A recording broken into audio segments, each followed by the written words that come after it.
Bulls season is in the books, but the NBA playoffs continue with round one going on in both conferences. We'll talk about the NBA playoffs a little bit later in the show, but first we're going to get into the Bulls season, how it closed out, and what lies ahead for AK and the front office as they try to build a team that can advance into the playoffs next season.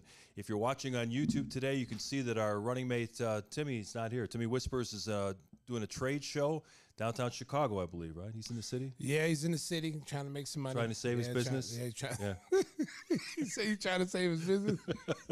No, he's all right. He's doing really quite well. He's Yeah. doing quite well. Yeah, he's about ready to sell his company, man. We should bring the hot sauce dispenser in here instead of Whispers. Hey, and move that up a little bit over here. Make that be the display. Hey, the chat already. Somebody asked, "Is the hot sauce in Jewel yet?" It's coming, baby. It's coming right now. We should be there in the next couple of weeks. That's cool. Yeah, That's we got right now. We're all the displays are done. So all we got to do is just find someone to go set them up. Since Whispers. Yeah, Jewel doesn't have the person to do it, so we have to hire someone to go set up 250. Yeah, that's a lot of work. And you ain't going to see me out there doing this. I can just picture Stacey setting up a display in the Jewel store. You ain't going to see your boy out there, America. I ain't going to be out there. I might set up one or two, but not no 250, 300. Oh, hell to the no. Sounds like a job for Timmy Kelley, I'll tell you Tim what. Kelley, baby. He's the hot sauce packer. So, Stacey, what have you been doing with your free time? The Bulls season is over. We thought they might get that win over Miami and have a first-round series with Milwaukee. And for, halfway through the fourth quarter, it looked like they're going to beat the Heat. Well, you know what, Mark? Same thing happens all year long when they lose games. I know. They're winning. They're playing the game the right way. They're moving the basketball, doing all the things that's going to get you a win. And you think they're going to come home with that win, finish the finish line. 15-1 run to close the game. Oh, man. At the end, the defense let them down. Yeah. And bad shots turned the ball over. Right. The thing that's been pretty much hampering them all season long. And this happens during a time where you don't need that. You don't need that. And that killed them. Killed them. I mean, you're playing a team that has no size, and the Bulls continue to take really difficult shots. Zach came down one time and, fired up a ill-advised three, which they didn't get a rebound, and then they go and score. I think the Bulls were up 5 at the time. You just got to, again, have to recognize what's going on in the game. What part of the game is it? Fourth quarter, we got to be, you got to get to the point where you're playing very smart basketball, because this is not an 82 game now. This is a game trying to get to the playoffs. You're one game away. You did a great job in Toronto winning the game that no one thought you were going to win. You went in and got that game, and now you got all the momentum coming in. Miami loses their first game, so you jumped out on them. You started playing really well, and they just kind of got away from it. Yeah, and the Bulls didn't waste any time doing their end-of-the-season news conferences. They lose on Friday night, fly back to Chicago. Saturday, everybody's lined up, and they're ready to go off to their various vacation sites. But everybody talked to the media afterwards. Most Bulls fans were interested in what the general manager, Arturas Karnisovas, had to say, and his first comment was that we have to change our shooting profile, last in the league in three-point attempts and three-point makes, and that's not the only reason why the Bulls struggle at times, but I'm sure that that's going to be one of the main priorities in the offseason is bringing in some more three-point shooting. Well, I mean, you've got to get a facilitator that can get the ball to shooters. Zach is one of the best catch-and-shoot shooters in the game. His stats prove that. He's almost at 50% on catch-and-shoot. They have to run plays to get him those kind of shots. I mean, if that's what he does really well, because, we know he can get to the basket. That's awesome. But you run him off some single-double, catch-and-shoot type of situations and allow him to make some shots. Spread out the defense. Force traps. Get the ball inside to Vooch. Let Vooch be, a facilitator. If he's got one-on-one matchup, he should kill it because Vooch has some of the best, back-to-the-basket moves in the NBA, but he spends way too much time on the perimeter. I mean, it's almost like he's a small forward, and that takes away any kind of double team. It takes away any kind of momentum that they have, especially when they go. You saw it in Miami. They went through a stretch, like 3-4 minute stretch in that fourth quarter where they couldn't score. Yeah. And that's when you say Vooch. That's when if you're Billy Donovan, you say, okay, look, we done came down and jacked up about 4 or 5 shots, empty possessions.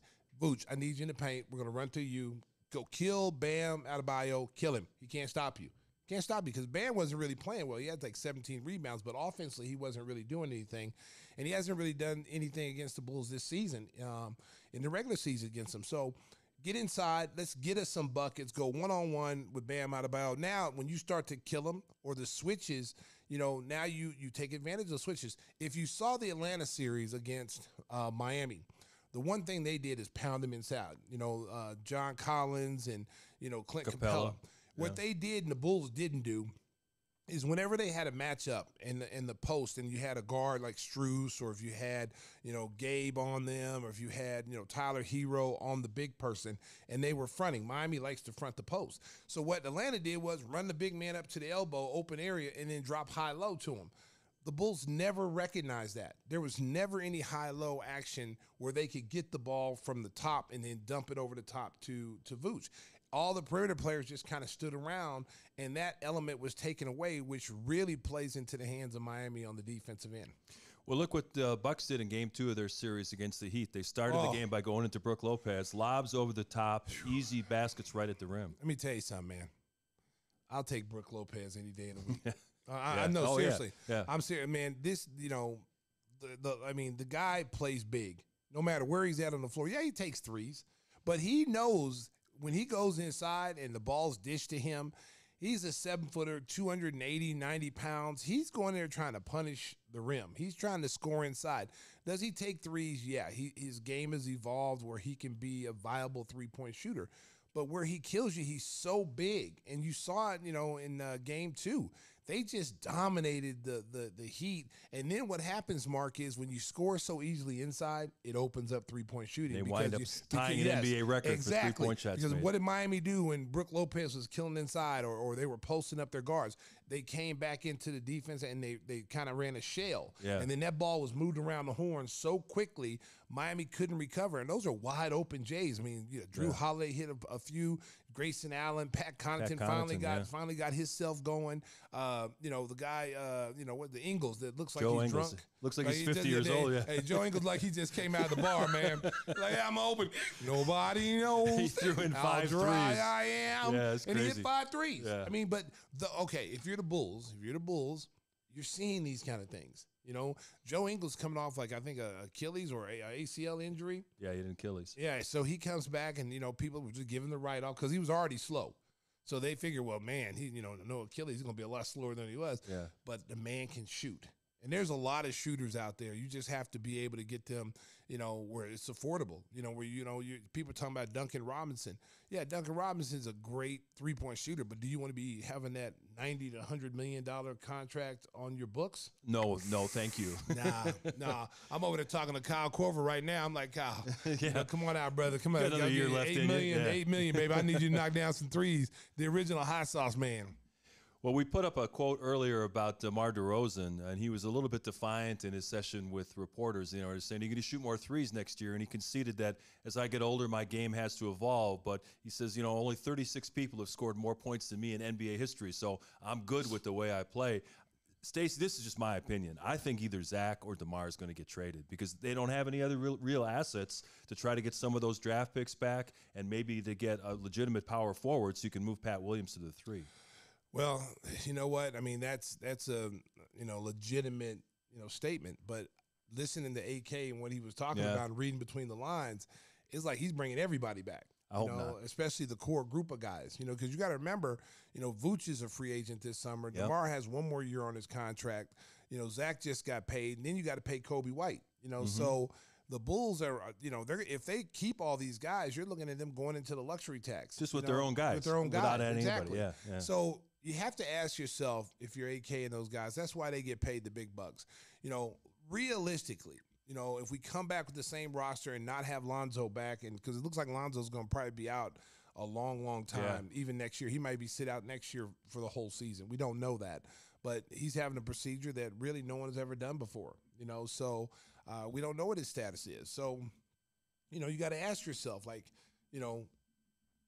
how do we get this team, if we come back with everybody, what do we do? I mean, the offense is just ISO. It's been proven isolation works against bad teams. It doesn't work against good teams in the playoffs. You've got to have ball movement. When the Bulls move the ball and they have 25 assists or more, they pretty much are going to win the game. It's not rocket science. It's just move the basketball, and guys have to make sacrifices in their game. Everybody talks about winning. Oh, I want to win. I want to win. But the question is, do you really want to win? Because if you really want to win, that means instead of averaging 27 points, you might have to average 24. And instead of averaging 26 points, you're going to have to average 21. In order to get guys like Patrick Williams more opportunities, guys like Kobe White more opportunities, Vooch getting him more opportunities.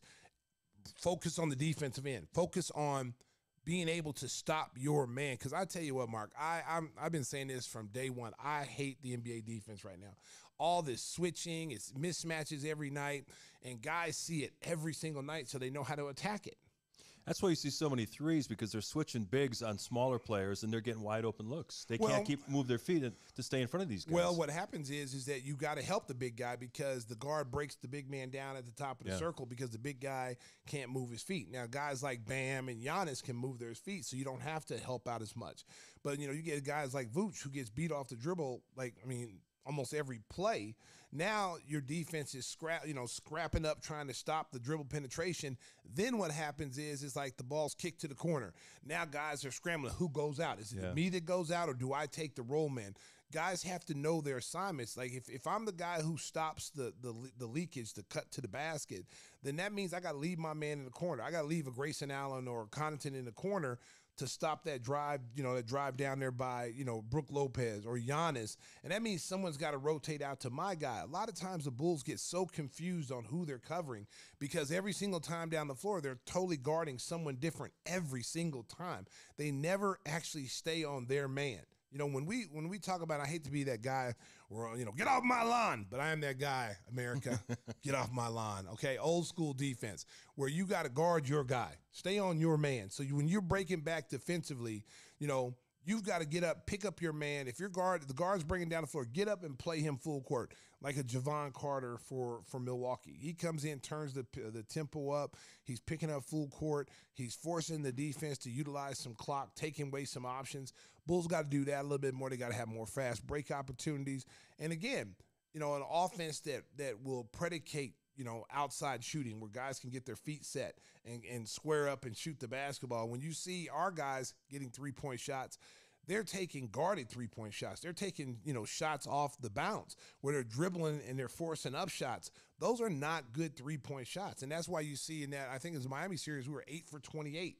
That's been pretty much how we've shot the ball all year long, because our shot selection at the three-point line is not really good.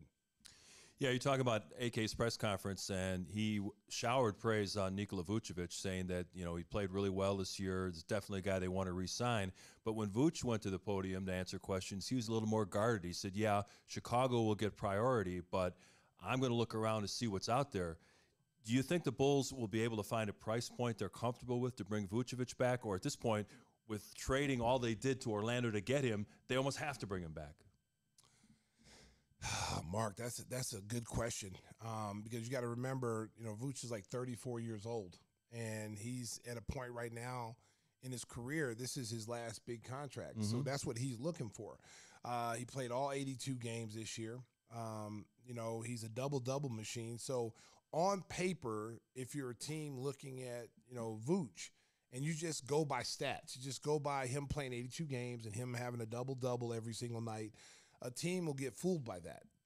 This guy's, every night a double-double. Not too many big guys are doing that in this league, and he's able to shoot basketball. But if you read between the lines, you have to look at, okay, he's 34. He's not a good defensive player. He doesn't rim protect at the center position. And unless you got someone behind him that is a rim protector, you're not going to get that. You're not going to get what you're paying for. And then if he doesn't go inside and post up, he should be posting up 70 to 85% of the time. He should have his back to the basket. Because I'm going to say this, and I'm being honest with you. There's not too many big guys other than Embiid and Jokic that can do back-to-the-basket moves like Vucevic. He has got great footwork. He can go over the left shoulder, the right shoulder. When he goes down and tries to score, there's not too many people can guard him. Like you don't see him getting his shot blocked. I mean, he's backing people down and scoring on them. That's where if you're Billy Donovan, that's what you're imploring him to do more of.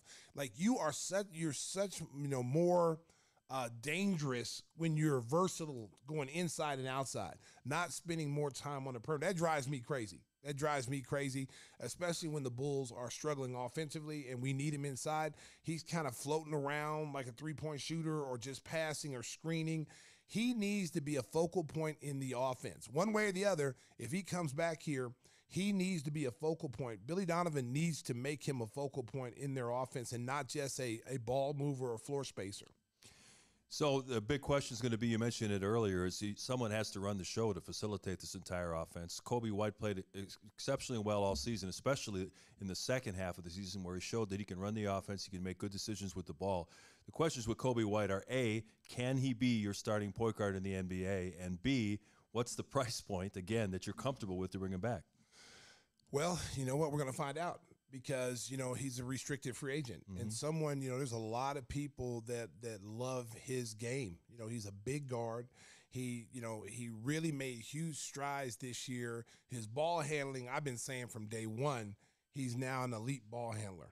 He can do anything with the basketball, off the bounce, get to where he needs to go, make decisions. You don't see Coby turning the ball over like you saw his first couple of years in the league. I mean, he was – he's an apple turnover. He was just every time down the floor, you didn't know where the ball was going to go. If he didn't have a direct line to the basket driving, it was going to pretty much be a turnover. He was going too fast. This year, the thing I liked about him was that he was in much more control. He spent a whole summer working on his game. We know he could score. We knew that. I think his defense improved. He went out there and he competed. He should have been playing more. I think, hindsight's 2020. I understand getting, Patrick Beverley on your team, and Patrick Beverley did some good things for the Bulls. I feel like Coby should have been inserted in the starting lineup, before that move with Patrick Beverley, and then you bring Patrick Beverley off the bench, because what really hurts the Bulls is that you have two guys on the floor that are not good shooters, and teams can kind of back off those guys with, AC and Beverly and say, yeah, we'll give you shots all day long. Now, I will say this about AC. AC is like 5 Alex Caruso's out there. He does so many things defensively that you got to have him out there as a starter. You just got to, because he covers for a lot of guys' mistakes. And then in those 2 playing games, he shot the ball extremely well. He was very aggressive. He knocked down threes in that game in Miami. He had like 16 points in that first half. He really was aggressive, confident. In that Toronto series, he was moving without the basketball, finishing at the hoop. That's the AC I need to see. I want to see that next year. I want to see him add offense to his game, make teams pay for backing off of him and dare him to shoot.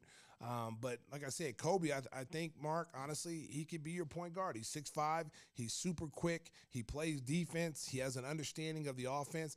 And I thought, like I said, hindsight's 2020. I thought when the Bulls pulled him and pulled Drummond out of the game, that's when the game was lost. And they should have left those guys in. Billy should have left those guys in. Drummond was giving you rebounds, second opportunities. He was killing them on the boards, and that's one area where the Bulls were struggling in that playoff game, was the offensive rebounds or rebounds in general. And so, he gives you really, really an opportunity every time that ball goes up to get a rebound. And Coby shot the ball well. Coby was probably, with Zach struggling from the three-point line, and with his shot, Coby gave you a viable option out there. He was draining threes, and he was shooting the ball very confidently, and they went away from him. All right, so if Coby White's your starting point guard, then you have to decide what you're going to do behind him. I don't know if you caught the comments by Patrick Beverley on his podcast this week where he said, yeah, I'd like to come back to Chicago, but I need $13 to $15 million. So I'm like, well, I'll drive you to the airport, because that ain't happening. I threw it out on Twitter. Some people loved it. Some people hated it. Why not bring back Derrick Rose? He's got a team option next year for $15 million. They're going to decline that. He'll be a free agent. You could probably get Derrick Rose for just over the veterans minimum. He could play along with Coby White at that point guard position. Let me tell you this. If Derrick Rose is out there, Derrick Rose is, this year didn't get to play, so his body's fresh. He's healthy. Yeah. Derrick Rose would be a great pickup for the Bulls, just for the simple fact, not just for the fans and him coming back home. Derrick Rose can still play. Yes, he can. He is a very good – he would be a starter on this team. Seriously, he'd be a starter. He would be able to control the pace. He knows how to get guys involved. He has really evolved into a true point guard over the years since he's been hurt. It's a no-brainer. If they decline, his option, which they probably will. They will. It's $15 million. Yeah. There's no way they can bring him back. So if he's available, that's something that AK and Mark Eversley is going to have to take a look at, because this is a guy who's not hurt. This is a guy who has been playing injury-free for the last 3 years. He would come home, basically he would ignite the fan base, because everybody here in Chicago loves Derrick Rose. They want him to come back. And you bring him in here, you infuse that energy of the crowd. People will be so happy about that. And Derrick is a prideful kid. He's going to come in here and he's going to play at a high level. And he could give you that point guard right now until you know what the situation is with Lonzo, and then what's Kobe White's situation. Because Kobe White it's kind of like that, he's going to get that, I hope he don't get a poison pill, where someone says, hey, we're going to offer this guy a lot of money, and then see if the Bulls match it, because I can see that happening. Yeah. And the Bulls are going to have a tough, situation, because, again, you have a young player that was brought up in your organization, guy that you've developed. You don't want to see Kobe White go somewhere else and then end up being an all-star somewhere else, like we saw Lauri Markkanen, we saw what Wendell Carter Jr., Daniel Gafford, guys who the Bulls have drafted, they have moved, to try to better the team. You don't want to look back and see, Kobe White averaging about 20 points a game and he's an all-star somewhere else. That would kill you. Well, we're going to talk a lot about the Bulls throughout the spring and summer as we look ahead to the draft and free agency and as the playoffs progress. We're going to switch to Bears in just a minute. But before we do that, last thing I want to touch on with the Bulls before we take a quick break is Patrick Williams is always a flashpoint. People are like, how good can this kid be? He showed signs, especially late in the year. He was more aggressive in seeking out that dribble move, that mid-range jumper. We know he can shoot a pretty good percentage on the three. Where do you stand on Patrick Williams' future? Well, Mark, you always know me. I always like to compare players. Like, this guy reminds me of this guy or that guy. Patrick Williams reminds me of two players. He's in between both those guys, okay? So one is Jeff Green, who's multi-talented, can play multiple positions, can handle the ball, shoot it, defend, really quiet guy. When he came into this league from Georgetown and went to Oklahoma City, everybody was talking about, oh, this guy is going to be a future all-star, and he's so talented, and it never really panned out. But what he's really carved out a nice career as a guy that can come in and play multiple positions. He can, back up your star players, and he's a big guy, 6'9". He's a big. Look at Denver right now. He's playing really well for Denver. And then you got Kawhi Leonard.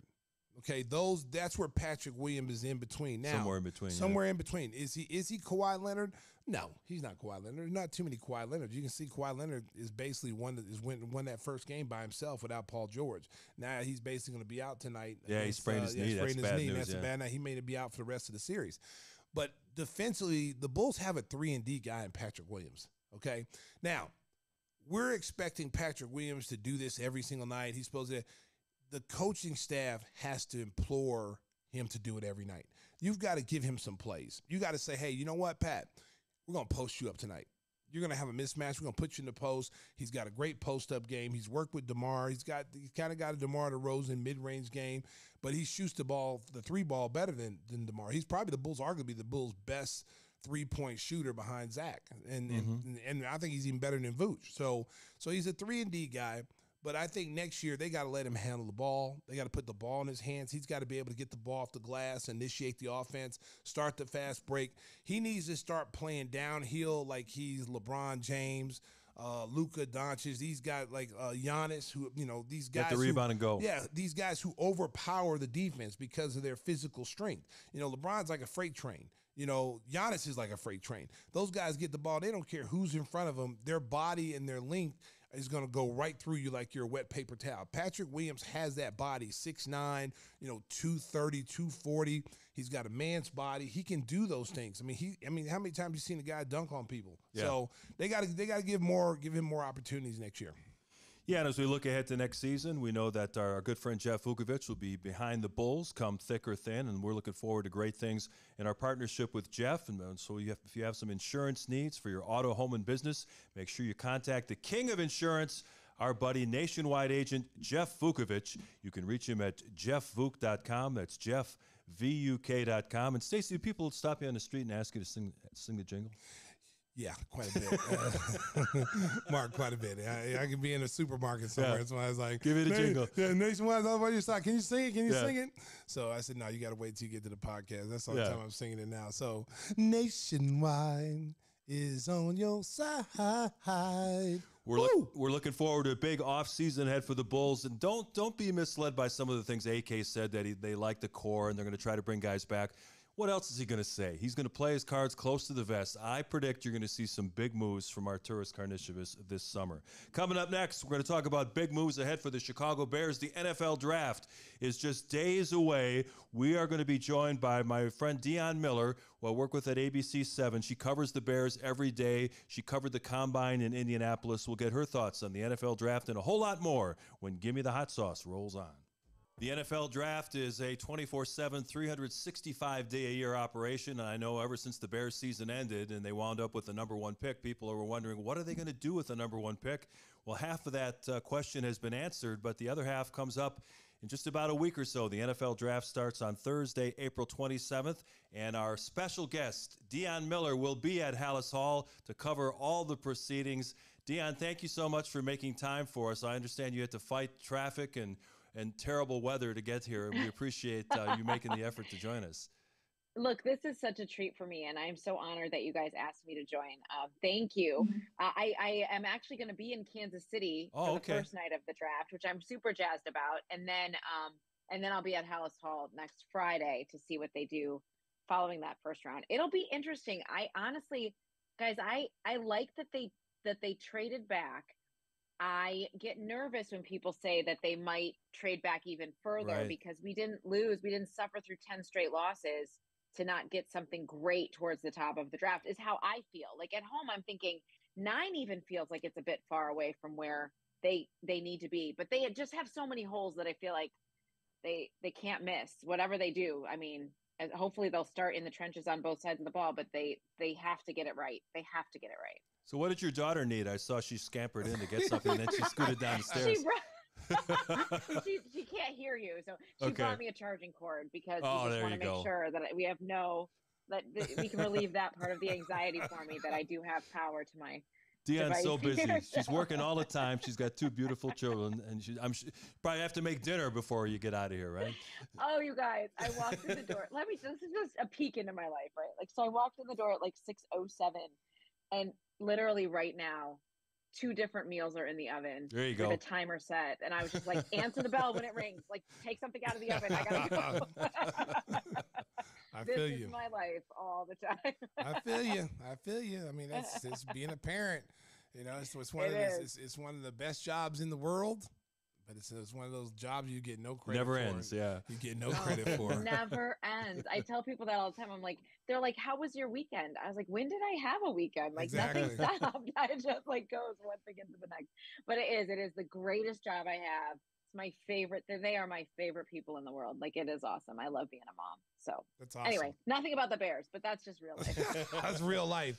All right, let's talk about the Bears. You know, you talk about Justin Fields, and it's like, you know, you hear so many people that love Justin Fields, and then there's a lot of people saying there was a lot of talk of trading Justin Fields to get, you know, one of these new quarterbacks that are coming up, which I thought was a huge mistake, because you've seen this kid has got, you know, franchise quarterback written all over him. I just think the Bears need to build around him. And now that they've traded down to the 9th pick, you know, I think priority, as you say, the trenches. I really think it should be an offensive lineman that can play with the way they want to play.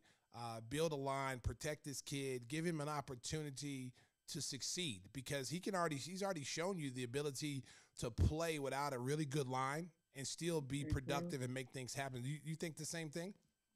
I absolutely agree with you. Now, I have to tell you, I am somewhat biased as a girl who openly wears scarlet and gray glasses. I love Ohio State. I've always loved Ohio State. And so when getting him to Chicago was so thrilling to me as like a Buckeye fan. I want him to be the guy. And I truly think that he is. Talking to some of my friends who are still reporters in Columbus, and what they told me about his leadership ability and what he can do on and off the field, he has all of those intangibles. We are just seeing him kind of grow up. I don't know if you guys remember, like at the beginning of last season, he had a lot of, and I watch a lot of that, like body language at the podium when he's talking to the media. And he had some weeks where it was like very short answers and almost like he would have rather been anywhere but there. And then towards the end of the season, he kind of grew up recognizing that he needed to be a leader. So that leadership, that piece of the puzzle is there. I think his game grew tremendously last year. And I know everybody's worried about him being a pocket passer, but what he did as a runner last year was totally new to his game. That is not why he was drafted. He was drafted for his arm. Nobody knew he could do that on his feet. And so now I feel like that if they can give him the resources, and they already have started doing that in the receiving core to help him kind of bring his college arm into the pros, he's going to be that franchise guy. I don't think he has any choice but to be that. Now, the Bears moving around the draft the way that they did have set themselves up to have like a buffer, a plan for next year. They'll have 2 first-round picks. If for some reason that doesn't work out, they have an option, but they want him to be that guy. I truly believe that. I truly believe that they are trying to build around him because they like who he is and what he can bring to their game, and run this offense in the second year with Luke Getsy in a way that they want it to, the way it's supposed to be run, as opposed to him just backing up and running for his life, which is what it felt like last year. So I agree. They need something to anchor that offensive line, to make sure that they have a consistent front 5 in front of him. Matt Eberflus said at the combine that all 5 positions on that O-line are still up for grabs. Well, that tells you how bad last year really was, yeah. Right? I mean, the fact that they're still wondering how those pieces are going to fit together heading into this year, they need to start there. And I would love to see them take Peter Skoronski at 9. I mean, a Northwestern kid, a local kid, went to Maine South. I mean, that would just, I feel like, energize the city to have someone local, but who can also do the job and do it well, and see what they can do with that. I think that'd be a valuable pick for them. Where do you stand on the whole Jalen Carter thing? Obviously, the Bears had him in. They've done all the research. Of course, he was involved in that horrible car crash, the fatal crash where there was racing on the streets, and obviously a huge mistake in judgment there. And then he showed up for his pro day. He was out of shape. He couldn't complete the drills. A lot of red flags there.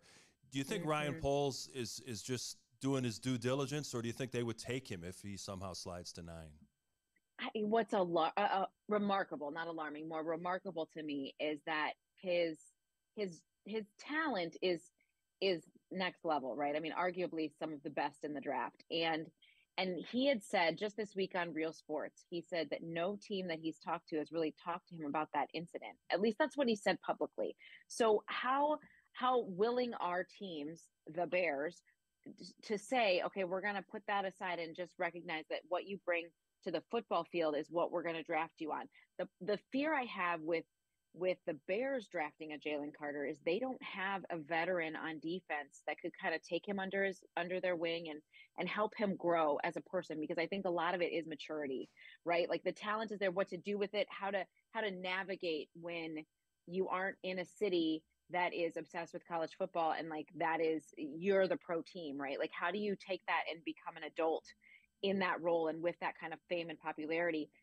In Chicago, you would need that. The Bears locker room doesn't have that. I think Ryan Poles is fully aware of that. So if he takes this risk, which it would be a risk, he would have to make sure that the pieces are there to help mentor this kid and help him grow up in the league and be a more mature person. I think that's what a lot of this boils down to. Any team that drafts Jalen Carter, if he's still there. Now I'm hearing he may not even be there. A lot of mock he'll probably be going gone earlier to Seattle. Like he'll probably be gone. But if he would be, any team who takes him has to immediately do some damage control and make sure and assure their fan base that they did the research and they feel like what they're getting isn't the mistake that was made, but is a football player that can be there for a long time and can be like an anchor on a defense. That's what they have to make sure that they're doing. I think that Ryan Poles and Matt Eberflus, from what we know of them and their personalities and the character they're looking for in the locker room, I don't know that he fits into that. Yeah. And that's based on my limited knowledge. I obviously don't know this person. Everybody makes horrific mistakes in their lives. And I come from a place of grace and forgiveness for sure. But I just definitely, I think that for what they're trying to build, and for Matt Eberflus to say at the end of last season, where the Bears won last year was in their culture and in their locker room, to bring in someone with that kind of red flag or that kind of baggage, I think that would disrupt that. I really do. And I just don't see them going in that direction. Okay. So back to the offensive line, because I think that's Yeah. a priority. I think running back is a priority as well. Do you see the Bears going into free agency? There's some very good offensive linemen who've been released from teams. You know, you look at the guy from Tampa Bay Buccaneers, Donovan Smith, who's rated one of the best left tackles that's still out there as an unrestricted free agent. Do you see the Bears playing in that market, trying to get some veteran linemen to, you know, on the cheap per se, to build up that line at least for the next 2 or 3 years, while, you know, Justin Fields develops? Yes and no. I mean, part of me thinks they want to continue to have younger guys be more on his timeline. I don't know. They really like Riley Reef, and maybe they're just speaking that into reality because they owe him so much money, and he's there for a minute. But they seem to really like his leadership there. Obviously, the Lucas Patrick experiment did not work because he couldn't stay healthy. So I don't know if maybe they would be a tiny bit nervous about going that direction. I do think that once they get through the draft and however that lays out, that June 1st timeline when teams have to either pick up the option or not is going to be a big one for the Bears, for other guys that are going to be out there, still out there, that they might be able to go that route. I wouldn't be surprised if they did, just depending on how the draft shakes out. I want to believe that they will take offensive line first in the draft and start that way. I mean, Poles has been very open about wanting to build through the draft. That's what he wants. And if you're going to support Justin Fields with that young talent that's kind of closer to his timeline, he's going to do that through the draft more than he is through some veterans that might be Band-Aids for a little bit, but I don't know if they could be there long term. We've seen a lot of different front office coach tandems come through Chicago. I know everyone was excited about Matt Nagy when he first arrived, and they had the great season, the double doink. Everyone thought they were going to the Super Bowl that year.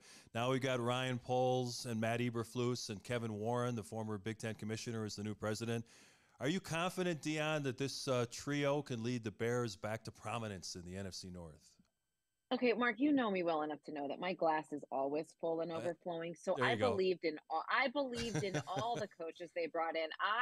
I drank the Bears Kool-Aid so bad you guys, it's embarrassing. I mean, like Mark Trestman, John Fox. I was like, that's fine. They'll get it. They'll figure it out. And now after a little while, I've just gotten more skeptical, I guess, and just kind of over it a little bit. I mean, I was so disappointed. I wanted Matt Nagy to be the guy so bad, and it became so stale after a while that you're like, this is just falling on deaf ears. I will say that I'm not in the building. The Bears have never had an executive like Kevin Warren.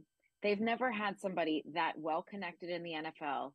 Jeff Joniak told us this week that when he was at the owners' meetings, he walked with Kevin Warren just through the lobby of the hotel. And I mean, he was like the mayor. He knew everyone. And, you know, he's well connected, but he also has a track record of getting things done. He's someone who comes in and says, he will say things like, well, why are we doing it this way? And after 30 plus years of Ted Phillips and George McCaskey being the ones in charge, a lot of times it's been like, well, we've always done it this way. Well, we know enough about the franchises in our city that sometimes change like that needs to happen from the top down. And I think Kevin Warren comes in and will make that change. But let's acknowledge the fact that the Bears have done this whole thing backwards. Usually you wait to draft the quarterback until you have the head coach in place. Well, they drafted the quarterback they think is going to be the guy, and then they hired a new head coach and a new GM. And then usually they have the new owner or the new president hire the GM. Well, that's now backwards too. So how will that all work together? I will say at this point, I have faith in what Matt Eberflus is doing because I tangibly watched those players buy into what he was preaching. At first, I thought it was hokey. The whole hits principle, it was such coach speak. But that locker room, maybe it was because they were young. They bought in. They were into what he was saying, and losing 10 straight games did not feel like I was covering a team that was on a 10-game losing streak. It didn't. There was a different energy in there. Maybe that was youth, but I also think it's because they believed in the direction of the head coach and the general manager, and who were at that time being as transparent as they could be. And Kevin Warren and Ryan Poles have a very good relationship already.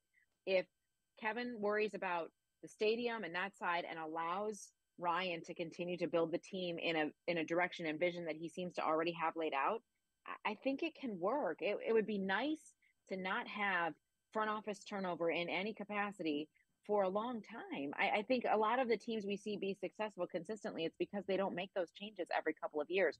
Well, that's been the story of the Bears. I've only been in town for a dozen years. This is my 5th head coach.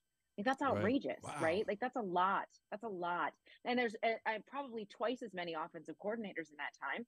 Well, no wonder nothing's sticking. No wonder they're not giving it enough time to stick, or they're just putting the wrong pieces in place, right? So wouldn't it be nice? I mean, wouldn't it be nice to see the Bears in a year or so having to talk about having the highest paid player in the league? I mean, wouldn't that be cool if they had Yeah. to roll out, like open the checkbook for Justin Fields and we're like, wow, the Bears are going to be relevant for a long time, instead of looking at other teams and being like, wow, why can't we be like that? I just get tired of that.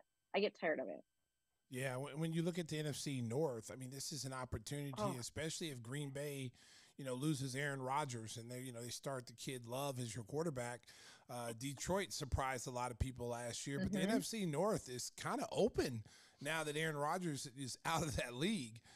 It gives the Bears, so the Bears should be really encouraged by what they're seeing and where they could possibly be in the next few years as being the dominant team of the NFC North. What do you think about that? Oh, absolutely. There's no question about that. I mean, I think that if this team in a wide open, mediocre division, let's just call it what it is, without Aaron Rodgers, this is a mediocre division. Detroit scares me a little bit. I like that the way that they're being coached and the way that they're developing and how they're incrementally getting better at the right times. And it seems like everybody's in Detroit. Detroit scares me a little bit, but this is a division that the Bears currently, as they're constructed, even with as many holes as they have, if they truly have the right coaching staff in place and the right GM, should compete in this division, hands down. Like that. And if they don't this year, then you have to start to wonder if they really have the right pieces in place. So I think that they can. They should be able to. They should be excited about that kind of opportunity. They really should. And especially because Green Bay is not going to be remotely the same. And won't that be refreshing after a little while? Yeah. Well, in addition to Dionne's great work at Channel 7, she's also a host at ESPN 1000. She has a show every Saturday with Peggy Kusinski called Peggy and Dionne. I don't know why you didn't get top billing in that. It should have been Dionne and Peggy. You know what? When they announced the name, I was like, it had to be her first, didn't it? No, I'm just kidding. I really don't care. But I also want to point out the fact that now ESPN 1000 is the home of the Chicago Bears, and they announced the big lineup for the games this year, and you're going to be hosting pregame with Mark Silverman and Lance Briggs. Tell us about that. And it's really going to be exciting, I think, to have an all sports station with the Bears, and you involved with the pregame show is going to be fantastic. And Peggy will be doing the postgame show. Yeah, thanks. I'm really excited about it. Now, I've done the pregame the last couple of years with Jeff Meller when we weren't obviously the home of the Bears, but to have a pregame with the energy that Sylvie brings to everything, but then to have a player that even some young kids now know and remember, Lance Briggs, right? Like, he's kind of that bridge to this younger generation of fans, and yet, I covered him, right? So it brings a different dynamic. We all know he's got such a big personality, and I think it'll be really fun to kind of set the tone for the day. And they really at ESPN 1000 want to bring the fans closer than they ever have to game day. I mean, at halftime, fans will be able to call in and tell us what they think about the first half of the game. That's never really happened, right? Like, we're gonna get to have immediate reaction like that, and I think it'll be kind of nonstop action of the Bears. We're not going to talk about what's going on around the league. We're going to really focus on this team and the fans that are obsessed with them, and that kind of is exciting. This week, when they brought us all together and we got to kind of hang out and feel the energy, I really did get excited. I really thought, wow, this is going to be fun to every week have, like, NFL is such a roller coaster of a season, but to every week have that platform to pick the brain of Lance, and then have, Jeff Joniak and Tom Thayer there to talk to us each week about the game and what's going on. I'm really excited about the opportunity. And I think that fans will be excited too about change. Isn't always easy, but I think they'll be excited about how it looks a little bit different and brings them a little bit closer to their favorite team. So I'm really pumped about it. Dionne, talk a little bit about how you got into sports, because there's not a lot of women that really know sports like you do. And tell our listeners how you got started. I mean, was this something that as a little girl is something that you wanted to do, is cover sports, or was there something else you wanted to do and you just kind of gravitated to sports? Oh my gosh, Stacey, I wanted to be a teacher My whole life, I wanted to be a teacher. I used to put my little brother through school. I was a very strict teacher at home. That's all I wanted to do and I wanted to teach like junior high English because I love literature. And that's what I went to school to do. And my sophomore year, nothing about taking educational psychology classes was interesting to me. And so I started thinking about what I really loved, and it was writing. So I ended up getting my degree in print journalism. And then I took a TV class kind of on a whim, and can tell you right now what I was wearing that day in college. And it like changed my life. The red light on the camera went on, and I thought, okay, if I can do this, that would be super cool. And I didn't go to a communication school. I went to a tiny Christian liberal arts school in Western New York that no one's ever heard of. Like it was not, I went there because they had a good teaching program, right? So I did my internship after college, learned more about TV there than I did anywhere else. And then I had always talked about sports, loved sports. I grew up watching sports. My dad is a diehard sports fan. NFL Sunday was a holiday in our home every single week. You know, you go to church and you watch football. And I grew up a Browns fan, which is still a miserable existence, and a Cavs fan. And I mean, I grew up with all of that stuff. An Ohio State fan. I was raised to be a wholehearted Ohio State fan. And so I was already talking about sports, and I'm a very emotional person, and covering news in any capacity that is heavy, it would be really hard for me. It would just be really hard. I don't know how people don't take, sorry, are you guys still there? Yeah, we're here. Okay. I don't know how people don't take that home, that heaviness of, especially news in our city. Right.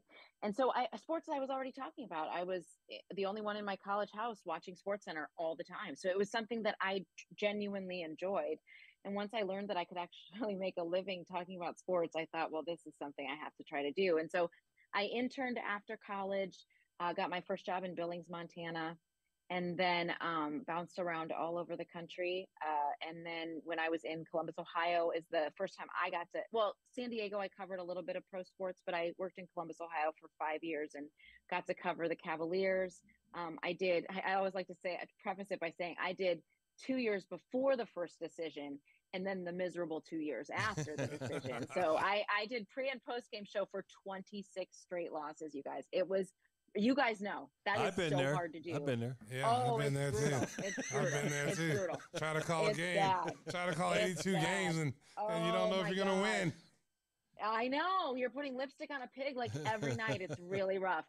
So I was there, and that's when I really got to cover a lot of pro teams. And then I got the opportunity in Chicago in 2012 and came and worked at Fox 32, and then was blessed to move over to ABC7 almost 9 years ago already. It's been remarkable. God has totally blessed my journey. I love the opportunities that I've had, and it's been such a treat. I mean, a bad day at work is when it rains at Wrigley. Like, what is my life? Yep. That's not real. Like, what is happening here? Like, and even walking into the United Center, you guys, like, I could pinch myself every single time. And I can be there working. I can go as a fan. And it's a gift. It's just a gift. And to see like ushers that I've known for a long time, you guys, I'm sure are the same way. Like, it's a unique city to cover sports in. And it's a blessing to work at a place that values it and to be in a city that values it too. I really, I'm grateful to be here, grateful to call Chicago home.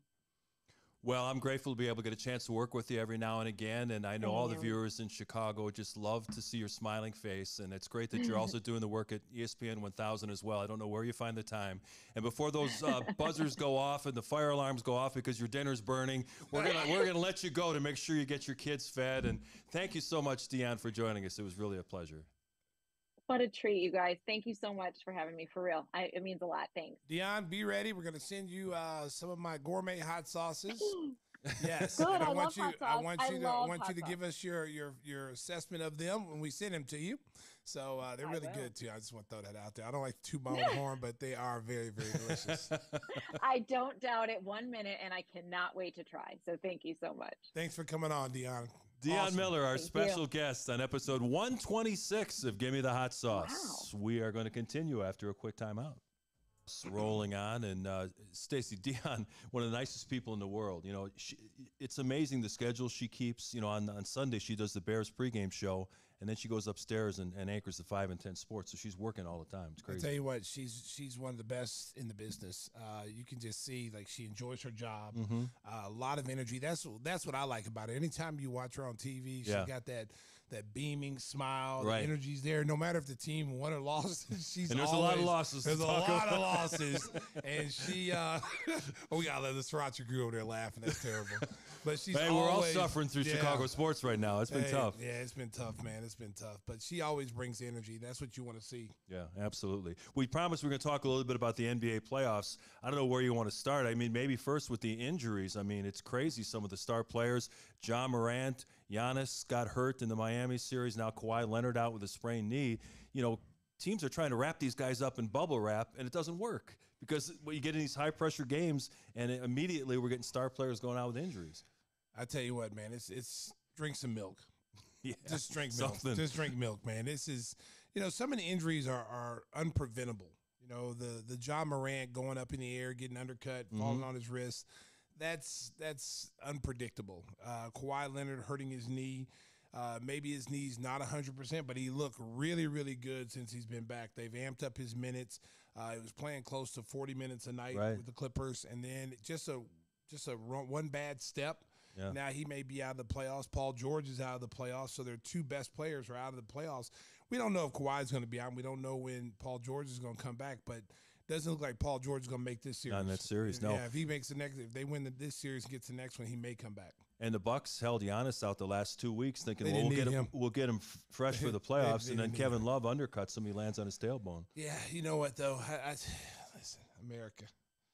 Listen, when you got a bad back, Mark, I'm sure you've had a bad back. Yeah. Okay. You want to just go lay down or somewhere. You don't want to be standing up, walking around. And Giannis is standing around, jumping up, giving people high fives, jumping and banging bodies. Like, if your back hurts, you ain't doing that kind of stuff. Yeah. Okay, you go sit in the locker room, lay on a table, watch the game. You know, it amazes me. You know, he looked healthy when I saw him on the sideline. But hey, I'm not a trainer. You know, I didn't sleep in a Holiday Inn, so I can't make that assumption. But they're so deep and talented. They could beat Miami without him, and they did. They whoo, that was like taking that was one of those things like taking behind the barnyard and open a can of whoop-ass, because that's what they did. We are recording our latest episode on a Thursday evening. Game 3 of the Sacramento Kings Golden State Warriors series is tonight, and Draymond Green is not playing because of a suspension. I was shocked that the league suspended him, knowing what dire situation Golden State is, your defending champion. It didn't surprise me because he's a repeat offender. He does a lot of like stupid things that cost his team. He lives on the edge. You know, I honestly think had he not incited the crowd and not been stupid like that and saying, yeah, I did it, you just implicated yourself. Had he just went to the sideline and just chilled and said, hey, look, I didn't try to do it. I didn't try to hurt the guy. Sabonis grabbed his leg. Clearly, you saw that. But like I said, had he not incited the crowd and been out there, showboating. And Sabonis really sold the pain that he was in, too. It was like WWE for a while there. First of all, Mark, he was being boxed out by Klay Thompson. Yeah. Then he just flops. And he literally flops into Draymond Green's feet and his knees. That right there would have upset me because, you could take me out. You could tear my ACL up by falling like that. I would have been upset as a player like that. So I can understand if Draymond Green looked at that and was like, dude, what are you doing? You're getting boxed out by a guard and you're flopping at 260 pounds. You're one of the strongest guys out here and you're flopping in people's knees.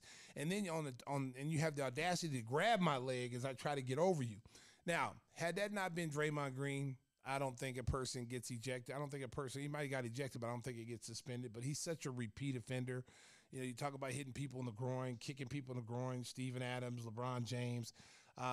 His record in the NBA basically says he does a lot of stuff on purpose. So I think his history has really hurt him. Think Sacramento wins that series?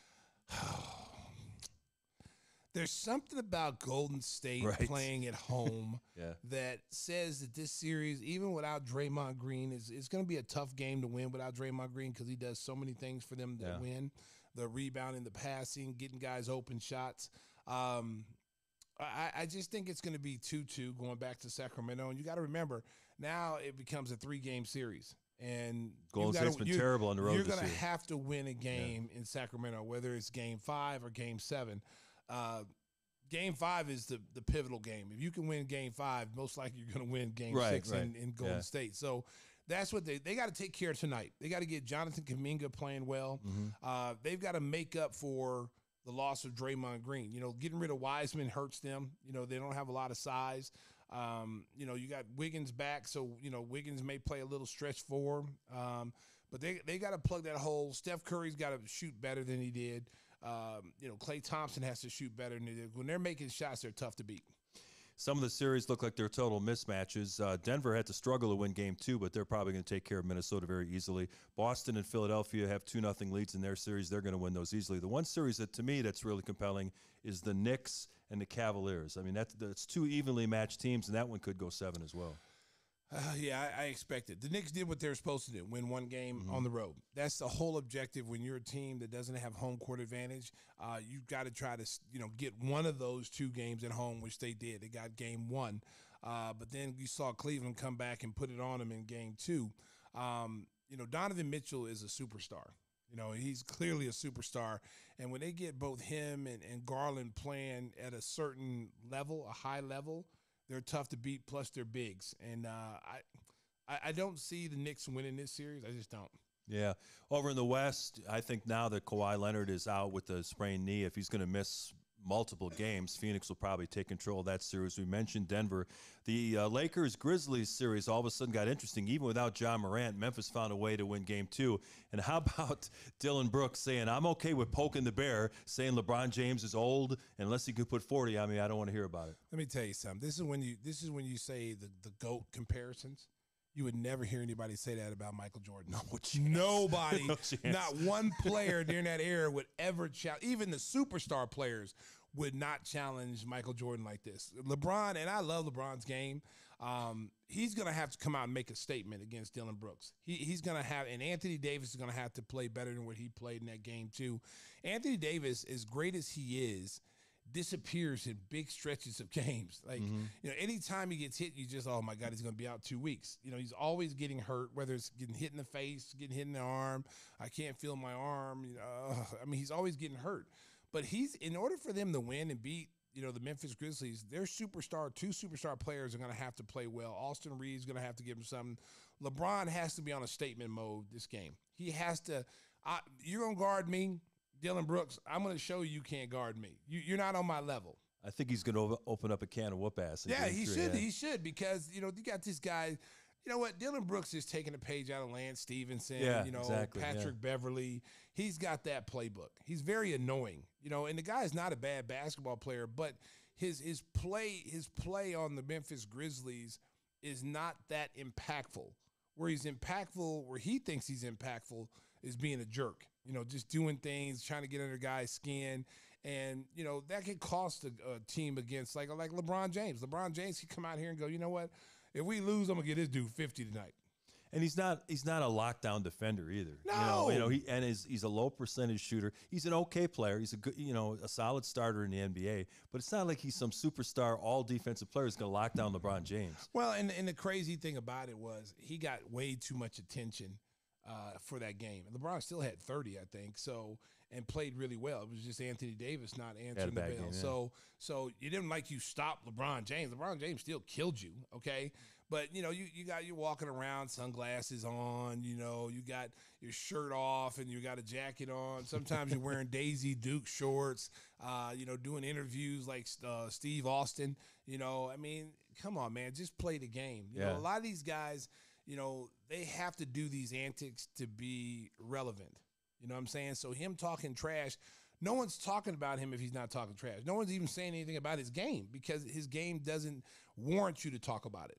Yeah. But what you're talking about now, you know, on a Monday or Tuesday, you're talking about what he did to LeBron James, you know. But if you look between the lines, you really didn't do anything to LeBron James. You didn't stop him. He still got 30. And LeBron's not a guy who's going to go out there and push the envelope and try to get 40 or 50. He's not that guy. Jordan is that guy. You talk trash to Jordan. If someone ever would have even had the audacity to talk trash to Michael Jordan, Michael Jordan would have destroyed that guy. That guy would have been out the league in a year or two.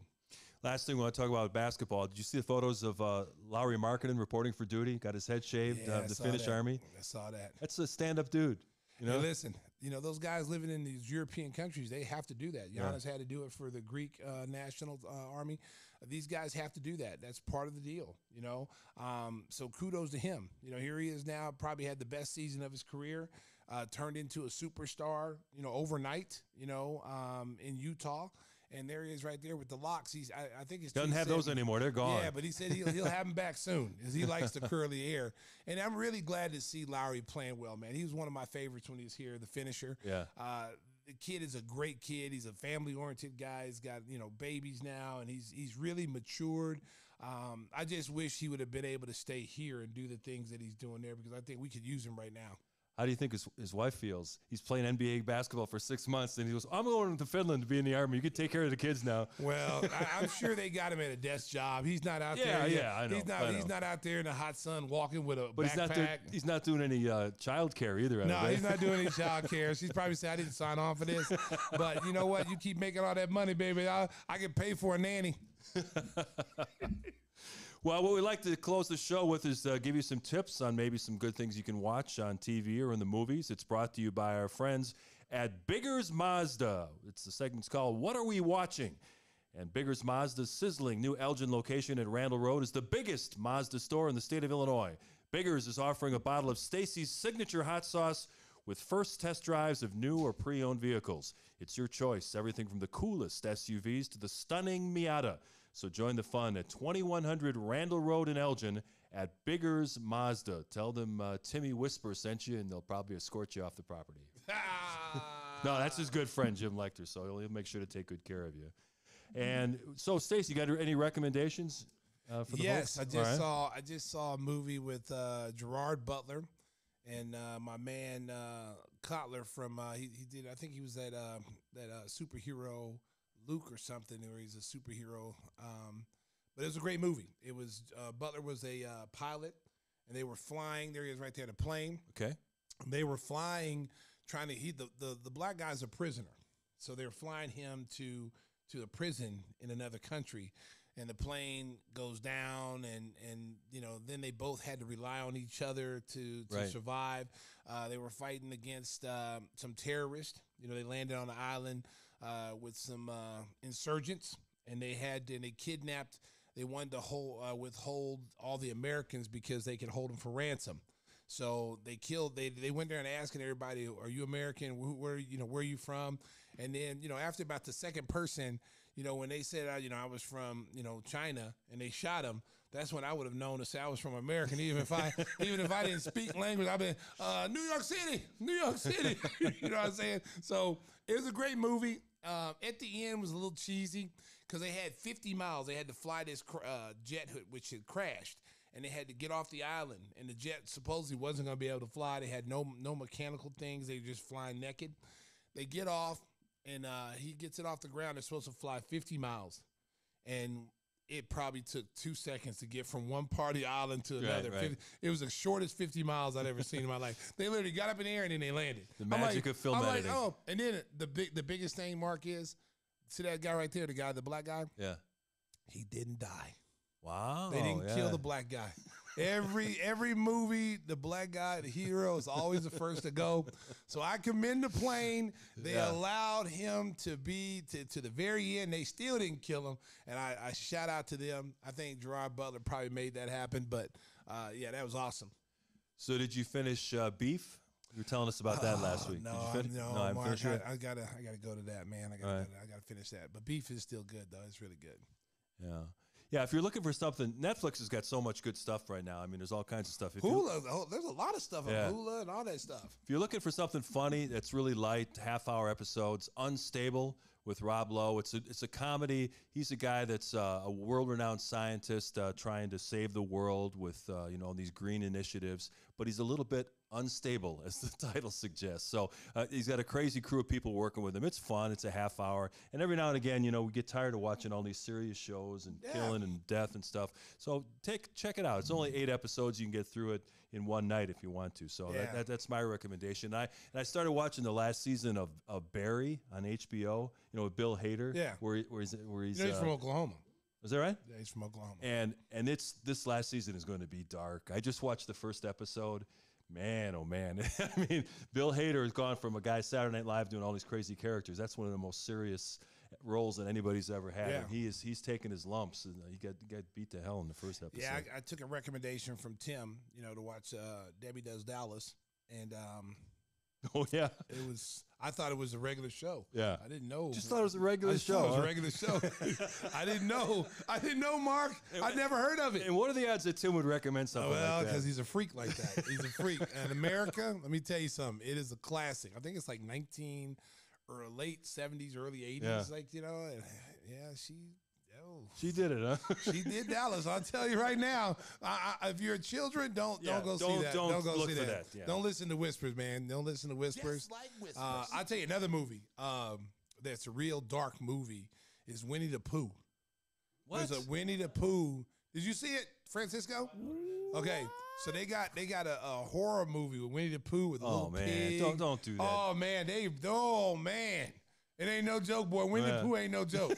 Winnie the Pooh ain't the Winnie the Pooh like, oh, take a roll, I like to get some money, baby, oh, come some money. No. This Winnie the Pooh is dark.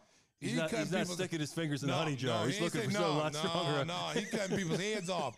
Check out Winnie the Pooh. Oh, there's a recommendation for you. Check out Winnie the Pooh. Make sure all the parents out there use your parental controls on the TV. Do not send the children looking for Winnie the Pooh. This is not your parents' Winnie the Pooh, America. This is a horror flick. And then there's a new movie out, you know, because I got Netflix. Not Netflix, but I got Fire Stick. So there's a new movie out that's going to be in the theaters. With the demon movie with the mom. Oh, I saw the trailer for that. The trailer for that. What is that called? Scary as hell. Living Dead or something? What is it called? No. It's something Y'all else. done seen it?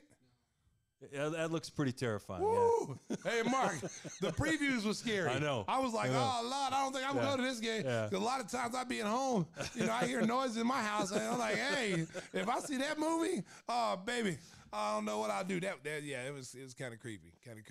Well, on that note, I think it's time to bring that 126 to a close, but we have to make sure that we thank our friends at Windy City Limousine. Your guy Mike back yet? No. Mike is out, man. Come on, Mike. I need you back. Yeah. Oh, Lord. Last week I got driven to the show. Mark, I didn't think I was going to make it. I thought I was going to crash 5 or 6 times. Whew, man, I was happy to be here, man. Yeah. I told the guy, I said, hey, man, I'm just going to catch an Uber back home. Thanks, Windy City. I was just going to catch an Uber back home. But, yeah, it was a terrifying drive. But I got a new driver today. Shout out to my man, Stan. He's not listening to it. Yeah. He's from Bulgaria. He's a Bulgarian arm wrestling champion. So he doesn't have the bodyguard skills, but he can arm wrestle. Can rip your arm off. It's been an interesting conversation on the way here. Hey man, he's a cool dude. Yeah. You know, he talked about ripping off people's arms and stuff. You know, so I felt really comfortable him driving. If I need him to, protect me, he's rip your arm off. See you in the Winnie the Pooh movie? Listen, you don't think of me. You joking about that Winnie the Pooh movie? That Winnie the Pooh movie is scary. Okay, enough about Winnie the Pooh. And Tigger too. Windy City Limousine provides a championship service. Making a reservation is so easy, it's a slam dunk.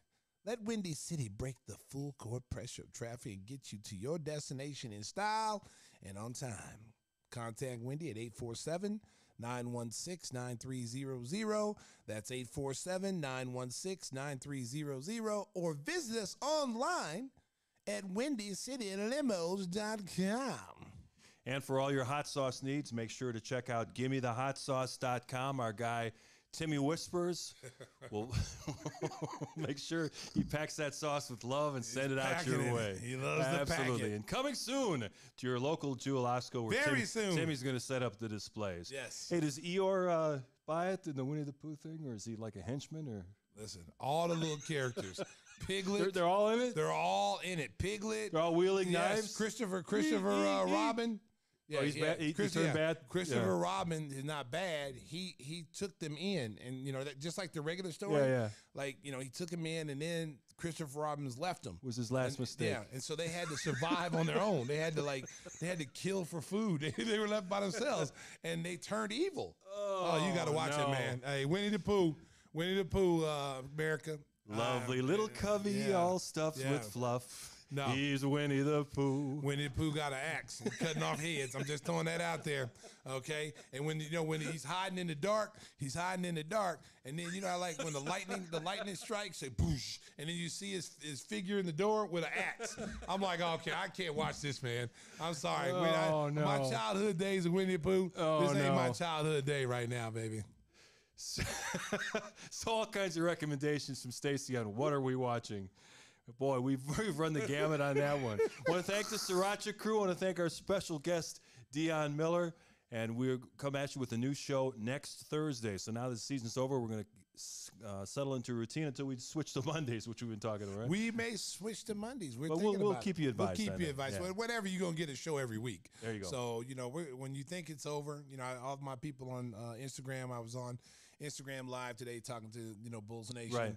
And they're so excited that we're doing our podcast all summer long because they can't get enough of yours truly. There you go. And you and Timmy Whispers and the Sriracha crew and Winnie the Pooh talk.